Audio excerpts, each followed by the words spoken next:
Дараагийн мэдээг танилцуулъя. Бүгд найрамд Солонгос улс гадаад ажилчид зориулсан хөдөлмөр эрхлэлтийн бодлогот томоохон өөрчлөлт оруулахар цэхэж байгаа юм байна. За энэ талаар бол хийхдээ E9 нэртэй одоо бизнес ангиллыг өөрчлөх талаар ийм сонголтуудыг хэлэлцэж байгаа юм байна. За E9 ангиллын визтэй хүмүүс 1 эсвэл 2 жилийн дараа ажлын байраа солих боломжийг нь олгох ийм санал энэхүү одоо шинэ өөрчлөлтөнд багтаж байгаа юм байна. За хэрвээ энэ өөрчлөлт хэрэгжих юм бол ажилчдыг заавал одоо нэг ажилчтайгаа олон жил ажиллах ийм шаардлагагүй болгож байгаа. Өөрөөр хэлбэл хөдөлмөр эрхлэлтийн систем болох EPS-с гарах боломжтой болж байгаа гэсэн үг юм байна. Хөдөлмөрийн яамнаас өнгөрсөн сард гадаад ажилчдын талаарх бодлогыг шинжлэх ийм зорилгоор шинэ ажлын засгийн газрын ажлын хэсэг байгуулсан. За энэ одоо ажлын хэсэгтээ бол олон төрлийн идэвхтнүүд болон одоо мэрэгчлэнүүдийг оруулсан юм байна. За энэ одоо ажлын хэсгийн мэдгцнэр засгийн газрын төлөөлөгчд одоогоор 2 саналыг авч үзэж байгаа юм байна. За үүндээ бол хөдөлмөр эрхлэлтийн зөвшөөрлийн системд ажилчид одоогийн ажил олгогчтойгоо байгуулсан гэрээг 1 эсвэл 2 жилийн дараа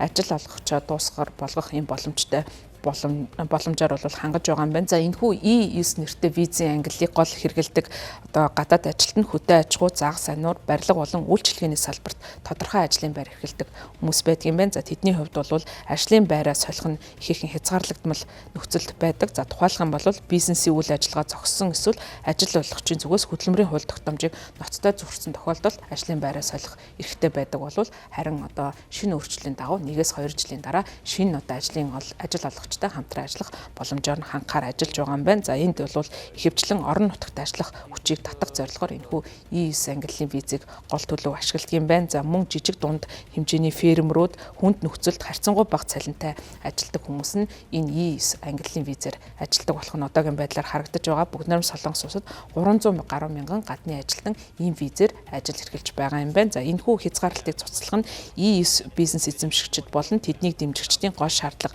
байсаар ирсэн. За тэдний зүгээс хууль дүрмийн зүгээс ганц одоо ажиллагчдаас хэд хамааралтай болгож байгаа нь ажлын нөхцөлтэй холбоотой санал гомдлоо олон нийтэд илэрхийлэх ажлын байраа солих боломжийг нь хязгаарлаж байсан. Одоо хүний эрхийг зөрчиж байсан ийм хязгаарлалт болж байсан гэж үзэж байгаа. За тийм учраас энэхүү өөрчлөлийг нэвтрүүлэх зорилгоор ажил эрхлэгчдийн зүгээс засгийн газарт ийм шаардлагыг тавьж байгаа. За харин одоо ажил олгогчийн зүгээс бол энэ байдалд төдийлөн бас санал нийлэхгүй байгаа. За яагаад вэ гэх юм бол энэхүү визний ангиллаар гол төлөв орон нутаг жижиг дунд бизнес эрхэлдэг хүмүүс өөрөөсөө бол ажлын гадаа ажиллах хүчийг авах боломжтой байдаг. Тэгэхээр энэ боломж нь бол алдагдаж байна. За визийн нөхцөлийг сулруулснаар ажилчид бол илүү одоо хот суурин газар сөүл рүү одоо ажиллах боломжтой ийм нөхцөл байдал үүснэ. За орон нутагт бол ажиллах ийм гадны ажилтан олдохгүй гэдэгт одоо жижиг дунд үйлдвэр эрхлэгчид, фермерүүд санаа зовж байгаа гэдгээ илэрхийлж байгаа. Ажлын хэсэг 2025 оны 2 дугаар сарын 12-нд байгуулагдсан. За бүх гадаад ажилчдыг хамарсан гадаад ажиллах хүчний нэгдсэн бодлого дэмжлэгийн системийг